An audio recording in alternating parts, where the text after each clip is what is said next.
Ladies and gentlemen, thank you for standing by, and welcome to Sprinklr's second quarter of fiscal 2022 earnings conference call.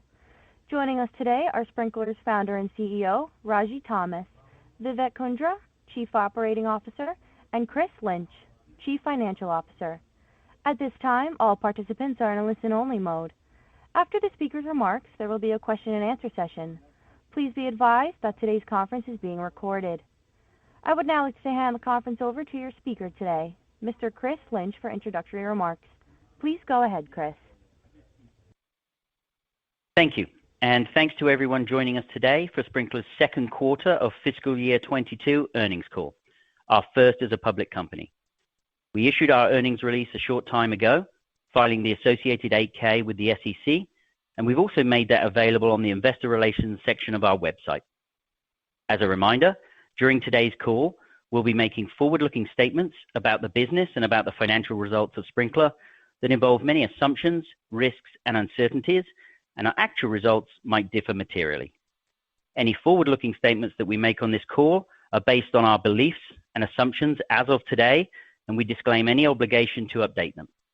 For more details on the risks associated with these forward-looking statements, please refer to the text in the company's press release issued today and to our periodic reports filed with the SEC, including our prospectus filed on June 24th and our quarterly report on Form 10-Q for the quarter ended July 31st, 2021, that will be filed with the SEC. With that, let me turn the call over to our founder and CEO, Mr. Ragy Thomas. Ragy. Thanks, Chris, and hello, everyone. It's wonderful to speak with you all today during our first earnings call as a publicly traded company. Our IPO was an important milestone, but it was just one step in what we believe will be an exciting multi-decade journey. We've always believed that this is a marathon, not a sprint. And today, I'm pleased to share that our first quarter as a public company was a strong one, with Q2 total revenue rising to $118.7 million, up 27% year over year. This is the third consecutive quarter that we have accelerated our revenue growth rate, which reflects continued validation from the world's largest enterprises that there's a massive need to deliver a unified customer experience across digital channels and customer-facing functions, and that our unified CXM platform is the solution. At Sprinklr, everything we do centers around delivering value for our customers, building the world's best product, and creating an amazing culture. And when I look at the momentum we built this quarter, it's clear that focus is paying off. Through Q2, we now have 74 customers with more than $1 million in trailing 12-month subscription revenue. These are the world's largest and most iconic brands who continue to grow with us quarter after quarter and year after year, spending $1 million, $5 million, and in some cases over $10 million annually. We know how mission critical we've become to these global companies, and it's something that we're truly humbled by. It's why we are so obsessed with creating transformational enterprise value, whether it's increasing revenue, reducing costs, or mitigating risk for these brands, and delighting them at every touch point, from product to marketing and from sales to success. This quarter, we were also named a leader in the most recent Forrester Wave Social Suites report, which is a definitive ranking of tech providers in the social media management space. With the foundation that started in social back in 2009, SMMS is a category that we've been at the top of for more than a decade, and it's driven by three things: the unmatched depth and breadth of our platform, our laser focus on the largest companies in the world, and a broad vision that always saw social as a part of a much larger customer experience management thesis. From the beginning, we knew that every customer-facing function, from marketing to care, would need to listen to, engage, and reach customers across an ever-growing number of channels, not just social. And that secular shift of connected and empowered customers would require those functions to adopt dozens of new capabilities, from advocacy and influencer management in marketing to live chat and communities in customer care. We knew too, as has happened in the evolution of every major software industry category throughout the years, like ERP and human capital management, that the point solutions that were cropping up to address these areas would eventually be replaced by a select few platforms designed to solve the full problem, which is why we pursued that architectural vision relentlessly from the start, building 31 products within our 4 product suites on one unified code base and one unified platform, and putting a decade's worth of engineering between us and everyone else in the industry in that process. It's great to see that the analyst community is continuing to validate that vision and our execution, with Forrester's report ranking Sprinklr as having a stronger current offering than anyone else. But at the end of the day, what our customers really love is our people. I can't tell you the number of times I've heard from customers that there's something special about Sprinklerites, whether it's their willingness to go the extra mile or the fact that they do it with a smile always. Nothing makes me prouder. So it was incredibly gratifying to hear that in Q2, Sprinklr was certified as a great place to work and recognized by Inc., Fortune, and Computer World for the culture that we're aspiring to build each and every day. Now I'd like to take a step back for a moment to share some of the market trends we're seeing and why we are more bullish than ever about the opportunity in front of us. When COVID hit last year, every company that didn't already know it became acutely aware that their digital transformation initiatives needed to accelerate. In the world's largest companies where we operate, even the most well-intentioned and urgent desires to transform can take 6, 12, sometimes 18 months to really kick off. So the acceleration in digital transformation we're seeing has not been instantaneous, but it has been obvious, with a number of trends picking up that we fully expect to stay. One of the most significant trends that we see is in customer care, where we're seeing a huge opportunity with the digital transformation of the traditional call center. During the pandemic, many companies quickly had to pivot from in-person call centers centered around traditional channels like the phone to virtual care centers increasingly focused on modern channels like messaging and live chat. Now we're seeing many companies realize that by shifting from traditional to modern channels, they can not only deliver a better customer experience, they can do so at a lower cost. At the start of the pandemic, for example, one well-known electronics manufacturer came to us to consolidate multiple point solutions within customer care. And they wanted to unify care and marketing workflows as well to improve their customers' experience and provide self-help solutions like chatbots so customers could troubleshoot their own issues faster on the modern channels that they prefer, all while deflecting call volumes from more expensive call centers. So far, this company has reduced costs by 8% while increasing customer satisfaction by 18%.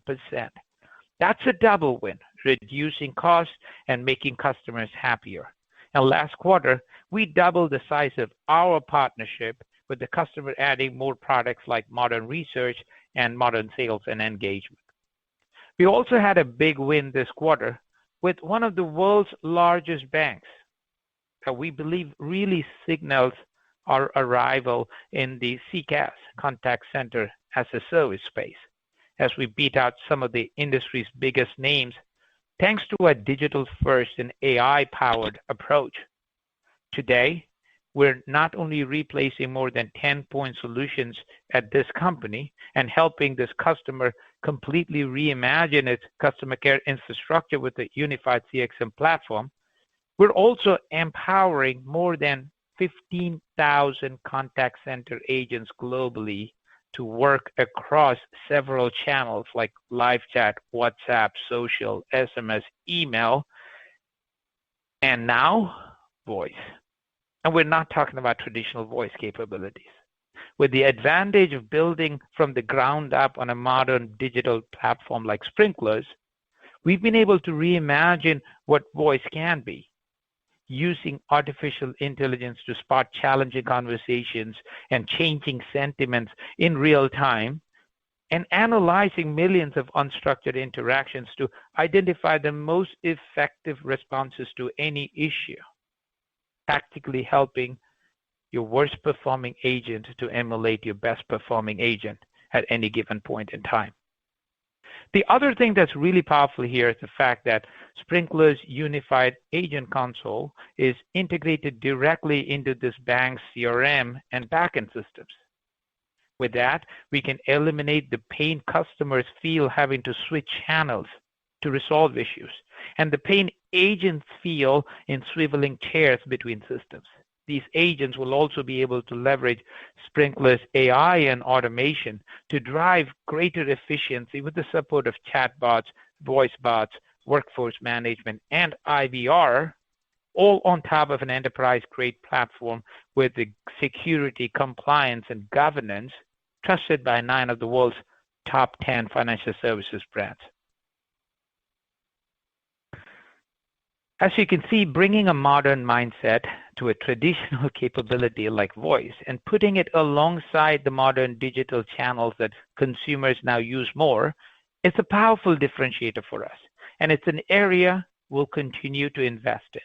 To that end, we've just completed the acquisition of a small company called VoiceN, an AI-powered voice-to-text analytics and workforce optimization platform. And we've brought on its remarkable engineering team with the domain expertise in voice-to-text and contact center AI as we continue to double down and build out our capabilities.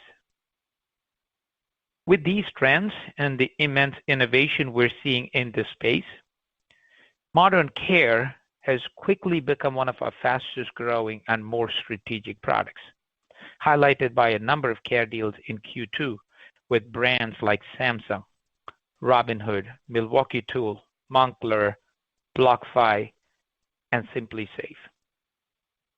Our pace of innovation has always been one of the things that sets Sprinklr apart.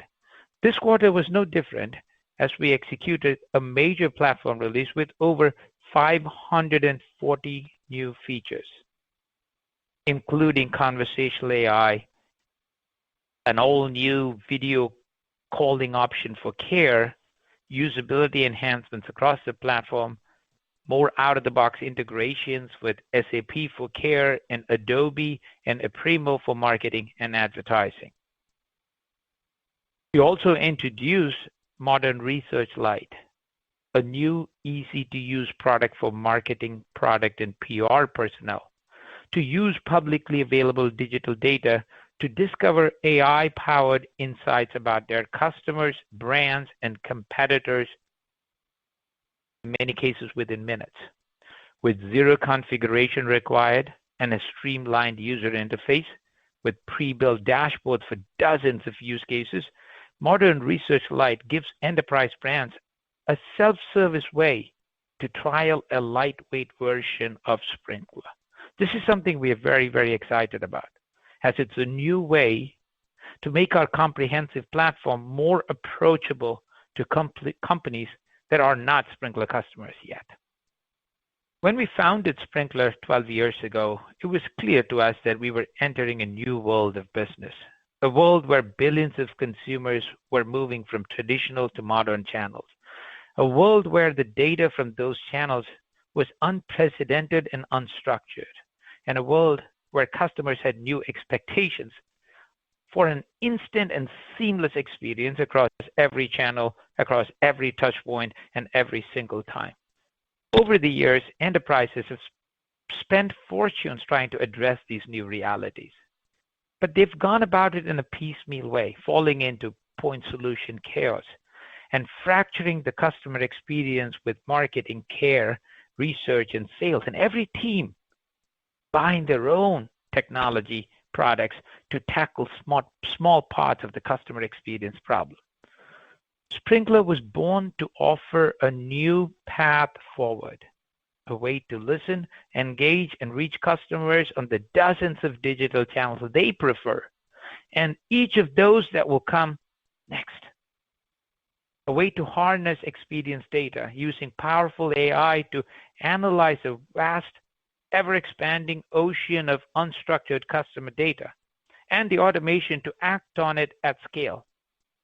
And a way to modernize customer-facing functions while enabling them to work together, providing each function with the next generation of capabilities they need, built on a single code base with shared governance, workflows, analytics, automation, so everything and everyone can work together. We call it Unified Customer Experience Management. From the beginning, we set out to define this emerging new category that we believe represents one of the single most strategic investments for any modern company. And we set out to build a different kind of software company while doing it. We've always said that unified CXM is an idea whose time has come. And it's never been more clear to us that time is now. To our new investors, thank you for joining us on this journey, for recognizing, like we do, that there's an inevitable and immense new category of enterprise software that's coming together, and that is only getting started. To our customers and partners, thank you for all the trust you've placed in Sprinklr through the years. Many of you, like us, saw this category coming from the beginning and pioneered it along with us to build that from the start. We wouldn't be where we are today without your support. And most of all, to our employees for waking up every day and working hard to create this wonderful company and create this category for all of us. The best is really yet to come. With that, let me turn it over to our COO, Vivek Kundra. Thank you, Raji, and good afternoon, everyone. When I look at the strength of this quarter and revenue increasing 27% year over year, I see the results of amazing execution across every function, from product to marketing to our field sales teams, services, and customer success, and a company that's scaling up and delivering. And it's happening on a global scale across 4 major product suites in every market around the world, from the Americas to Europe to APJ. With a 50 billion plus TAM, we believe unified CXM is going to be a massive category for decades to come, and we're playing to win. That's why we've been investing in key areas like sales and marketing to capitalize on the opportunity in front of us. And with visibility into hiring and pipeline, we believe we're well positioned to march forward and drive durable, long-term growth. One key driver helping to fuel the growth is the fact that we continue to see high customer retention rates across the board. That's even more clear in our 1 million plus customer base, which continues to grow. As of Q2, we now have 74 customers generating 1 million plus in subscription revenue, up from 60 just 1 year ago. We landed some amazing new logos this quarter, from Allianz to Robinhood to Neiman Marcus to SimpliSafe, and expanded in many others with upsells and cross-sells from world-class brands like Microsoft, Samsung, Netflix, Siemens, Diageo, TikTok, Montclair, Sonos, Havas, and the U.S. Marine Corps, just to name a few. Let me take a minute now and tell you about 2 of them. The first customer I want to highlight is Siemens, which is one of the brands setting the standard when it comes to modern marketing and advertising, with over 2,000 in-house and agency users working together on one unified CXM platform. This quarter, we renewed and expanded our partnership with a 3-year deal that includes hundreds of new users, a significant increase in ad spend, and an expansion of modern research to benchmark and get competitive insights on the performance of Siemens content. With 293,000 employees and more than 120 agencies in over 60 countries, Siemens started this journey with us 2 years ago, looking to increase efficiency and effectiveness at scale while managing thousands of global campaigns. Today, Siemens is using modern marketing and advertising to plan, produce, and analyze owned and paid content performance across more than 10 digital channels, from its website, blogs, and social properties to internal communication platform. Administration and management costs have dropped and enabled Siemens to reinvest back into advertising, all while generating higher ROI with the help of AI optimization. Another customer we're thrilled to be partnering with this quarter is SimpliSafe, one of the leading brands in home security. I was with SimpliSafe's Chief Customer Experience Officer, Doug Woodard, who shared with me why they chose Sprinklr. To quote him, "We chose Sprinklr because we know they're as obsessed with customer experience as we are, and they've built modern technology with everything from AI-powered chatbots to IVR deflection, all on one unified platform. That can become the foundation of everything we do when it comes to caring for our customers." End quote. Driven to build lasting relationships with its customers, SimpliSafe will leverage Sprinklr's AI-powered modern care suite to replace multiple point solutions and provide a unified care experience that saves agents time while improving the customer experience. It starts with providing customers with self-help via a community forum and knowledge base where they can read about products, find tips to troubleshoot issues, and connect with other loyal SimpliSafe customers for advice. With the help of AI, agents are alerted when these conversations need their attention and can quickly jump in with brand-approved responses. And with live chat, customers now have instant access to agents who can help them with everything from sales to support. Whether you're Siemens or SimpliSafe, there are 3 value drivers that matter to every enterprise: increasing revenue, reducing costs, and mitigating risk. And in Q2, we delivered that value even faster, accelerating go live time by 30% with pre-configured environments and templatized sandboxes. One of the reasons we've been able to build such a strong business is because we have a growth flywheel that's working at scale. Whether it's our ability to upsell, landing in an account like Siemens with modern marketing and advertising and continue to grow seats and volume, or our ability to cross-sell, as we have with Montclair, landing with a product like Modern Research, then adding others like Modern Care, and lastly, given the global nature of our client base, expanding with customers like Samsung across divisions and into new geos from the Americas to Europe to APJ. This growth flywheel is fueled by a proven go-to-market motion with a direct sales model and a partner ecosystem. From the beginning, our focus on large enterprises with $1 billion plus in annual revenue has been our primary growth vector, and it continues to be with thousands of companies still left to target as our sales capacity grows. We believe this segment will fuel our growth for years to come. We're also excited about our second growth vector of enterprises with $100 million to $1 billion in annual revenue. These are large organizations with complex business problems, and in Q2, we're seeing signs of early success with new customers like SimpliSafe and BlockFi. To serve our customers and expand our footprint, we've built a broad partner ecosystem. Whether it's global systems integrators like Accenture or Deloitte, technology partners like Google, Amazon, or Microsoft, channel partners like Facebook and Twitter, or agencies like Publicis and Havas. These partners see the power of our platform and the opportunity of unified CXM. And when a partner is engaged, our average deal size typically doubles. We see significant opportunity to scale this ecosystem. And this quarter, we continue to see our GSIs doubling down. For example, Deloitte launched regional practices in 5 new countries across EMEA and APJ and expanded with us in the public sector.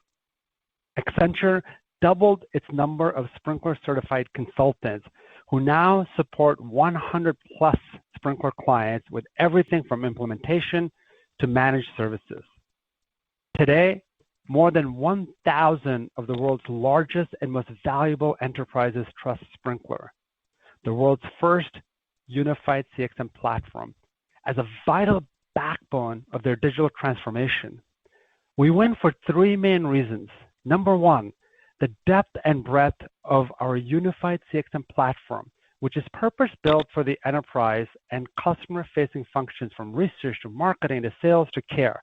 Number 2, industry-leading AI that gives these enterprises something they've never had before, a way to make sense of a vast, ever-expanding ocean of unstructured customer experience data and the ability to act on it at scale. And number 3, consistently delivering meaningful ROI for our customers by increasing revenue, reducing costs, or mitigating risks. With that, let me turn the call over to Chris Lynch to review the financials. Chris? Thanks, Vivek. Today I'm going to provide a brief overview of our second quarter financial results and discuss guidance for our third quarter and for our full fiscal year, which ends on January 31st, 2022. And then we'll open it up for questions. I should point out that in addition to our GAAP financial results, I'll also be discussing certain non-GAAP numbers today. Our GAAP results, along with the reconciliation between GAAP and non-GAAP results, can be found in today's earnings release and on our investor relations website. So let's get into those results for Q2, where we delivered a very strong quarter across the board, and I'm really proud of the company-wide execution that drove some exceptional top-line growth.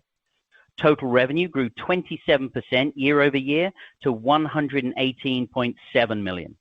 That was driven largely by subscription revenues of $103.3 million, which grew 25% year over year. Our non-GAAP subscription gross margin was 79% in Q2, and that helped us drive a total non-GAAP gross margin of 70%. And on the bottom line, we generated a non-GAAP operating loss of $11.4 million for the quarter. There's a few other momentum metrics I think it's helpful to share at this point, the first of which is our customer count.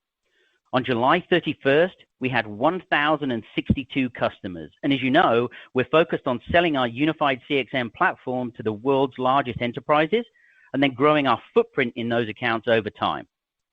That large enterprise focus is one of the things that continues to set us apart. And as you heard from Raji earlier, we now have 74 customers generating $1 million or more in subscription revenue on a trailing 12-month basis, and that's a 23% increase year over year. That footprint growth or net dollar expansion rate, which we calculate also on a trailing 12-month subscription revenue basis, that was 114% for Q2, which was very consistent with the Q1 result. The 12-month look-back period in our calculation means the impact of COVID from last year continues to impact this number, but that will start to wash through the results in the second half, and longer term, we expect this number to increase again. Our remaining performance obligations, or RPO, totaled approximately $457.4 million, and we expect to recognize approximately $332.1 million, or 73% of that to revenue over the next 12 months. Cash and short-term investments as of July 31st was $549 million. And that was bolstered by the $276 million in net proceeds that we raised in our IPO. That cash influx strengthens an already rock-solid balance sheet and gives us ample resources to aggressively pursue the attractive growth opportunity in front of us. And then finally, we used $6.5 million in operating cash flow and $10.6 million in free cash flow during Q2. As we indicated during our IPO, after delivering positive free cash flow in both of the last 2 fiscal years, we've made a conscious decision to invest some of the capital we'd raised and use it to accelerate top-line growth. And I'm happy to report that we're making good progress on that goal as these results show. That brings me to guidance for the third quarter of FY22, ending on October 31st. We expect subscription revenue to be in the range of 104 to 106 million, and that represents 23% growth year over year at the midpoint. And we expect total revenue to be within the range of 117 and 119 million, representing 22% growth year over year at the midpoint. We expect a non-GAAP operating loss in the range of 24 to 26 million and a non-GAAP net loss per share of 9 to 10 cents, assuming 260 million weighted average shares outstanding. Now, I think it's worth just double-clicking on that loss for a second because it is growing meaningfully from Q2. And to be clear, that's absolutely in line with the operating plan we set out at the start of the year. Our goal was to build capacity across the company to drive and support the top-line acceleration that you're now seeing start to come through in these results. We continue to make investments to capitalize on that large addressable market opportunity in front of us, and it's the return on those investments that we're starting to see now on the top line, which will help us drive leverage into the model, and that's how we start moving towards the longer-term margins that we talked about during the IPO. For our full fiscal year, which ends on January 31st, 22, we're providing the following guidance. We expect subscription revenue to be in the range of 413 to 418 million, and we expect total revenue to be within the range of 470 to 475 million. And at the midpoint of these ranges, this represents a 22% growth rate year over year for both subscription revenue and total revenue. We expect a non-GAAP operating loss in the range of 62 to 66 million, and we expect a non-GAAP net loss per share between 36 and 38 cents, assuming 197 million weighted average shares outstanding.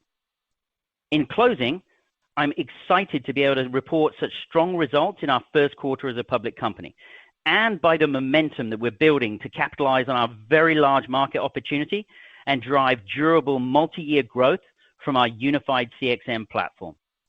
With that, Raji, Vivek, and I are happy to take your questions. Thank you. At this time, we will be conducting a question and answer session. If you'd like to ask a question, please press star 1 on your telephone keypad. A confirmation tone will indicate your line is in the question queue. You may press star 2 if you'd like to remove your question from the queue. For participants using speaker equipment, it may be necessary to pick up your handset before pressing the star keys. Please limit to 1 question and 1 follow-up question. Our first question comes from the line of Raimo Lenschow with Barclays. Please proceed with your question. Hey, congratulations on a great quarter and a reacceleration.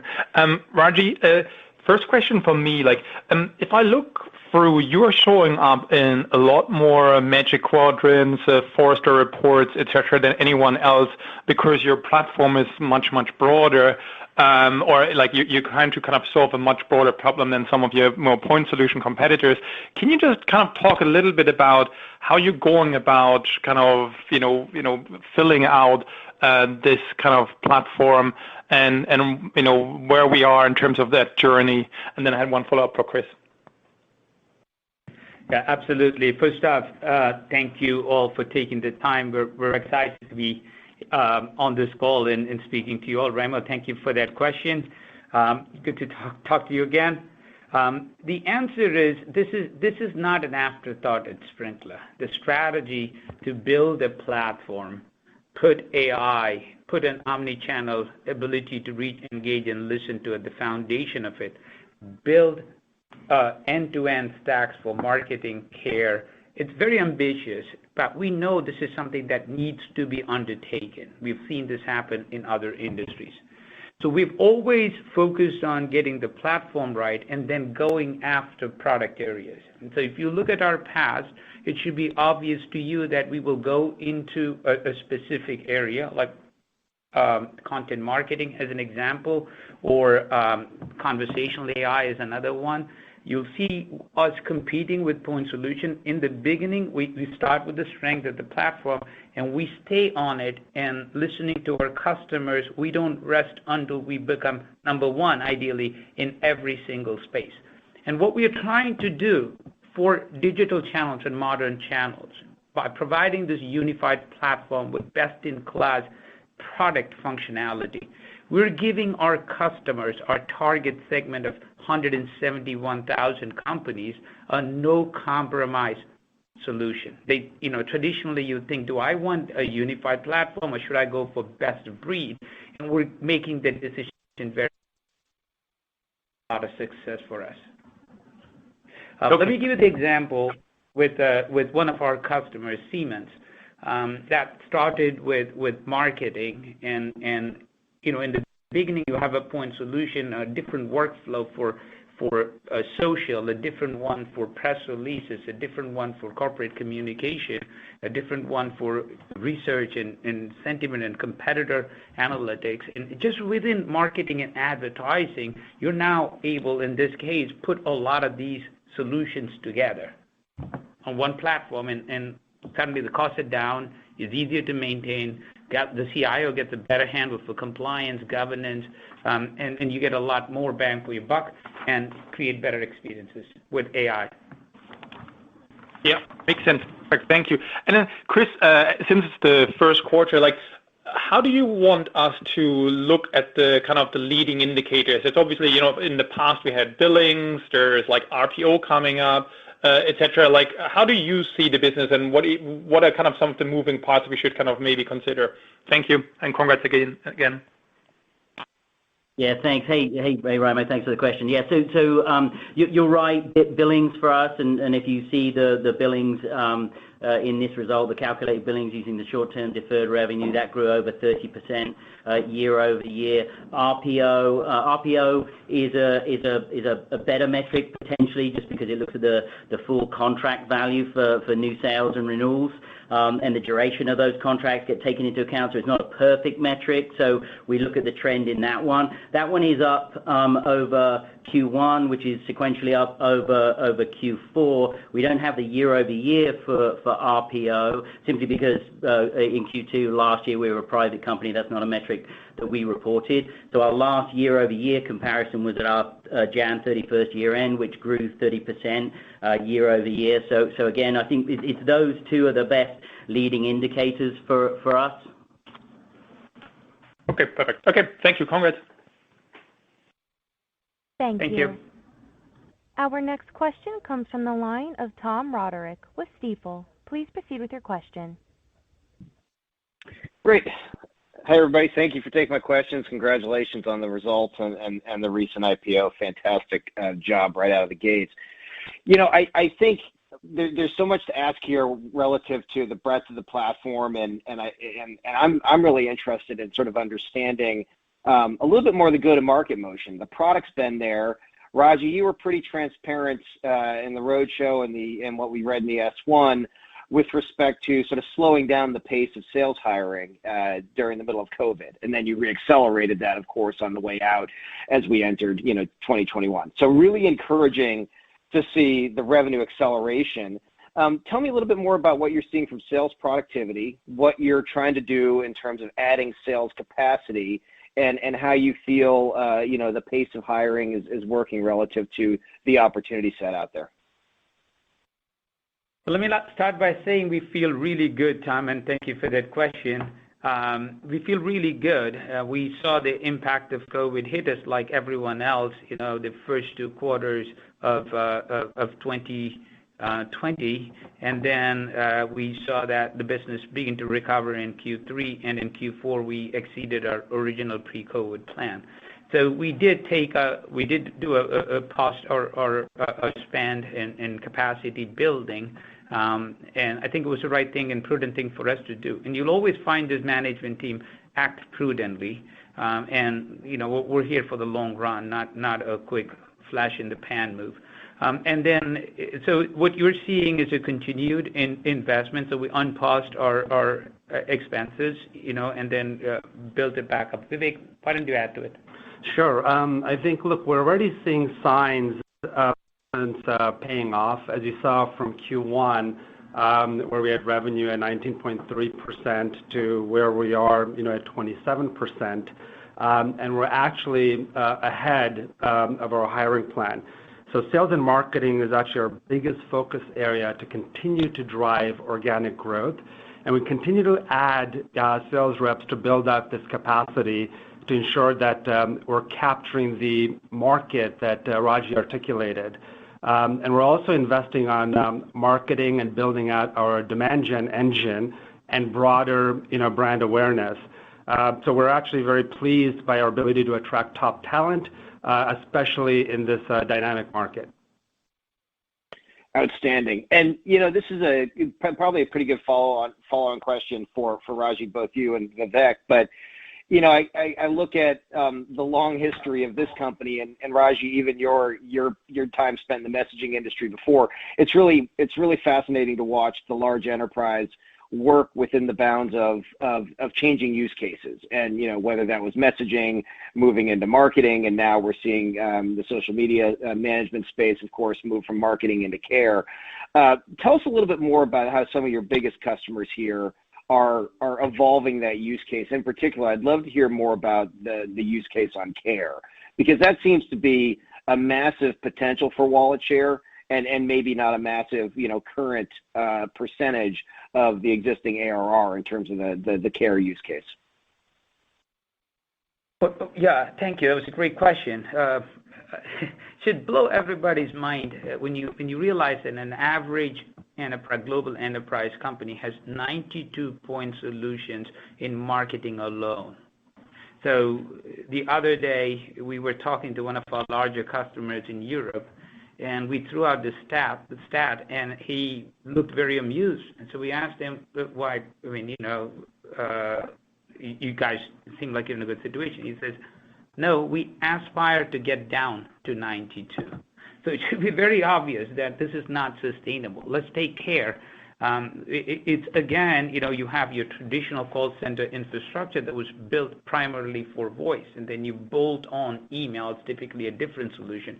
You've got a different solution for live chat. Now you need a community system. That's another solution. You got a knowledge base. There's a new crop of companies that are providing AI capabilities to call center. That's coming on as a bolt-on. Another one to speech to text. A third one, speech to text, sentiment detection.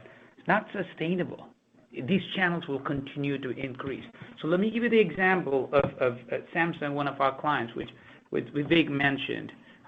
Started out with social and digital customer care on modern channels. We got that down.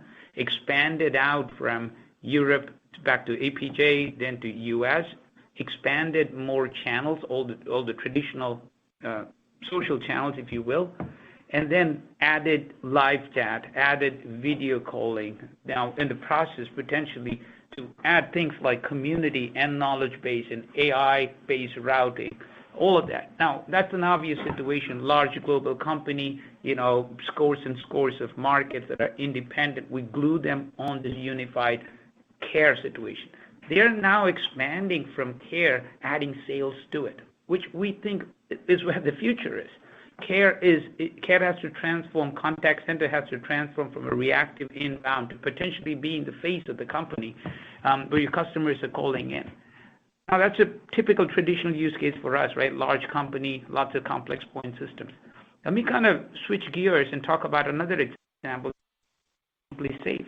That's a great example in the second vector, the next 30,000 companies. And Simply Safe is a direct-to-consumer, growing private company, and it was interesting to see how they had the same situation, a different solution for community, a different solution for live chat, a different solution for knowledge base, a different solution for social, a different solution for email. It goes very, very quickly out of control. And so the beautiful thing is by moving to this unified platform, you are actually increasing customer satisfaction. You're increasing customer and you're reducing cost. That's the beautiful thing. A large electronics manufacturer in the US-based global company, drove CSAT up by cutting response times, and they saw a 7% increase right off the bat. That's great color. Thank you very much. I'll jump back in the queue, but I really appreciate that, Raji. Anytime. Thank you. Our next question comes from the line of Brian Schwartz with Oppenheimer. Please proceed with your question. Yeah, hi. Thanks for taking my question this afternoon. I just had a follow-up on the partner announcements during your introductory commentary. Excuse me.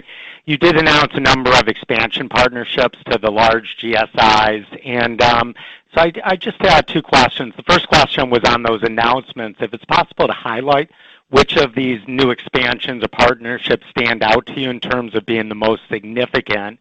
And then second, just looking at the partner channel in its entirety, I'm wondering if you're seeing any meaningful change with the partner velocity of deals or in their execution.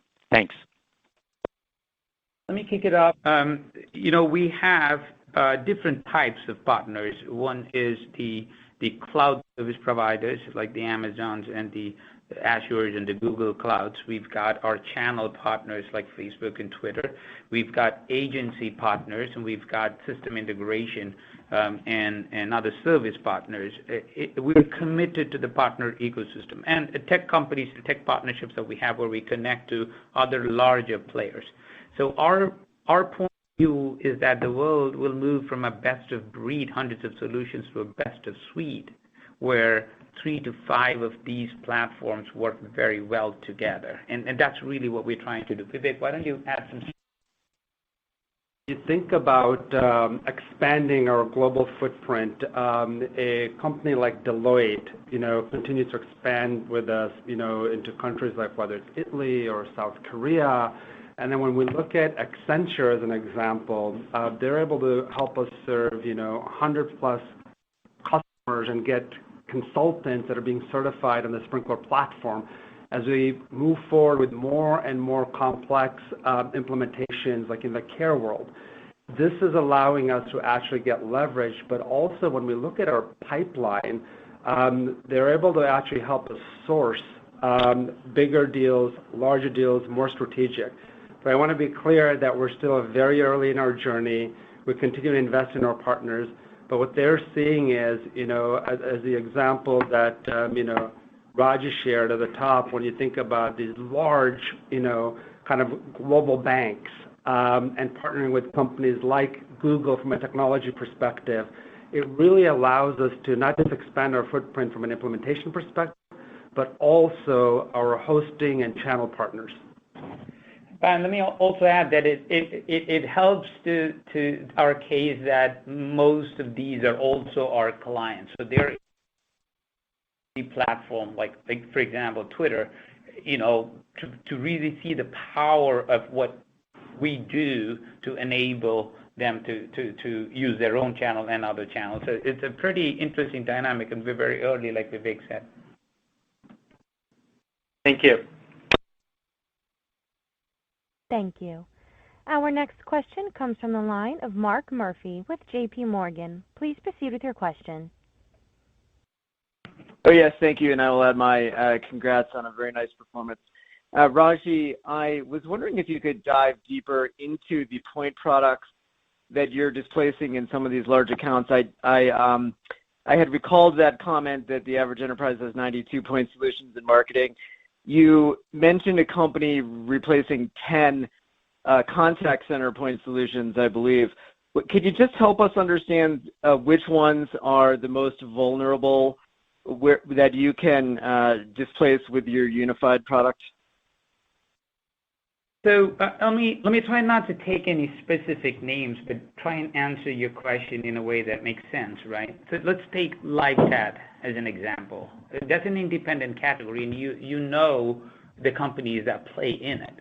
Let's take traditional social engagement. That's a category that we were in, and we understand that very well. There's still a ton of point solution companies in it. You take community. Which is the ability to get your customers to help each other. That's a product that was a category, a full-blown category, and the companies got acquired, and there are different point solutions still offering that. I would take, for example, there is agent assist and voice analytics. There are very specialized companies that do that. These are all examples just inside of the contact center, when you peel the onion, how many of these things are sticking in there. And what's funny is most people don't realize how many of these have been put in place because it's out of sight. And it'll be funny to see how many CIOs and CMOs will actually be surprised if someone did their CXM techscape, and it put it out in a diagram for them. In not to mention in marketing and advertising, right? You can see plenty of point solutions. The influencer marketing, that's a category. Advocacy is a category. So if you go on our website and look at products, you practically, we have 31 products, and you can easily pick 27 categories from within those. Yeah. Okay. The breadth of it is impressive. Just as a quick follow-up, Chris, on the composition of the results, obviously you've always been clear that billings is not a key focus for Sprinklr. I think we all know that. The composition. So that said, the composition is more weighted to the recognized revenue, and it's less in deferred revenue than I think than what consensus expected. So I'm just curious, what is the underlying driver of that in this case? Well, in this case, we had fairly strong services. You probably saw that from the earnings release. Our services, so we recognized more revenue from deferred. So our billing came in pretty much where we thought it would. We ended up recognizing more for revenue out of deferred, and that's why deferred was down a little bit. So a big chunk of that was services. Our services team had a really strong quarter. And remembering it's not a massive piece of our business, it's 13% of our total revenue, and it tends to fluctuate on a quarter-to-quarter basis, and that's why you see from a guidance standpoint in Q3, I'm guiding services down a little bit, really more to average it out between Q2 and Q3. Again, from a subscription perspective, we're really excited to see the stair-step increase to the 25%, and that's the 25% range is what I'm guiding to for the balance of the year. So that's really I think what's driving that. If that answers your question, Mark. Okay, very clear. Thank you. Thank you. Our next question comes from the line of Stan Zlotsky with Morgan Stanley. Please proceed with your question. Perfect. Thank you so much, guys. Well, one question for me, and then a quick follow-up. The very aggressive pace of hiring that you guys are going through right now obviously makes a ton of sense considering the opportunity that you're going after. What are you seeing as far as like the productivity and the ramp in productivity within the new sales hires that you bring on board now? So look, we're seeing productivity very consistent with enterprise companies, and that's one of the reasons, as Raji mentioned, we're actually investing because we know we can doing it in a very, very responsible way to make sure that we're sequencing it appropriately and ensuring that the AEs that we're hiring are actually hitting the productivity metrics. And Stan, let me just add that there's a little bit of a pent-up, release from the COVID slowdown and pause we did, right? So there's a little bit of a catch-up in investing we have to do, just as we look to the out years. But we'll always be watching our expenses in line with the growth and validating it before we invest more. Got it. And then just on the guidance for Q3 for Chris, for subscription revenue and total revenue, is there anything else that we need to be mindful of there beyond just the pro services ticking down sequentially and just the typical conservatism in the Q3 revenue guidance? No, nothing else in there. And as you say, I mean, as we think about our guidance strategy more broadly, when we guide to a number, it's got to be a number that we feel comfortable with. So nothing else in there. Okay, perfect. All right, thank you so much, guys. Thank you. Our next question comes from the line of Pat Walravens with JMP. Please proceed with your question. Hi, this is Joe on for Pat. Thank you so much for taking our question. Could you just give us some, maybe some color around kind of the mix of bookings in the quarter, versus new logo versus existing customers? Thank you. Vivek, come on. Yeah, let me do that if I may. So happy to report in Q2 no change in the mix of sales to new and existing customers, and it stayed within a very consistent range over the last year. As I reported, we have 1,062 very large enterprise customers, and because of the breadth of the capabilities of the platform that you all know about, there's a natural upsell and cross-sell motion into the existing client base on the back of the value we create for them. But we also had some great new logos in Q2 that we're pretty excited about. Internally, we tend to look more at the trend in ASP rather than new logos. Because of our focus on large enterprises, new logos tend to fluctuate a little bit on a quarterly basis, so I wouldn't read too much into the absolute number in any discrete quarter. Instead, I'd probably look at new logos on a trailing 12-month basis to normalize things out. And as I say, we tend to think about the ASP. So if you took our trailing 12-month subscription revenue divided by the client count at the end of the period, it's up over $350,000 in terms of ASP now. And I think that really tells the story of the type of customers we focus on and how strategic our platform is to them. Understood. Thank you. Thank you. Our next question comes from the line of Arjun Bhatia with William Blair. Please proceed with your question. Yes, perfect. Thank you very much, and I'll add my congrats on the quarter and the IPO. Maybe first question might be for Raji or Vivek, but I want to touch on the existing customer base and the growth opportunity you see there, right? We talked about this transition from best of breed to best of suite. Where do you think your existing customers are in that transition, and is there further room to either cross-sell or expand even those seven-figure relationships that you have across your customer base today? It's even in our existing customers, we're hardly scratching the surface, Arjun. Thank you for that question. So let me tell you, if you take the top 10 banks that work with us, the bank that's paying us $5 million and using more of our software is no different from the bank that's probably paying us $600,000. And so it's just a question of getting our go-to-market motion down to get our message heard by everybody that matters, and a natural go-to-market evolving with stories that are verticalized and getting to these people. And same thing with technology. There's nothing different for a large tech company that pays us, $300,000. There's nothing different from another company in the same space, the same size, that's paying us $7 million or $10 million. That's the same thing with, if you take any of these industries, retail.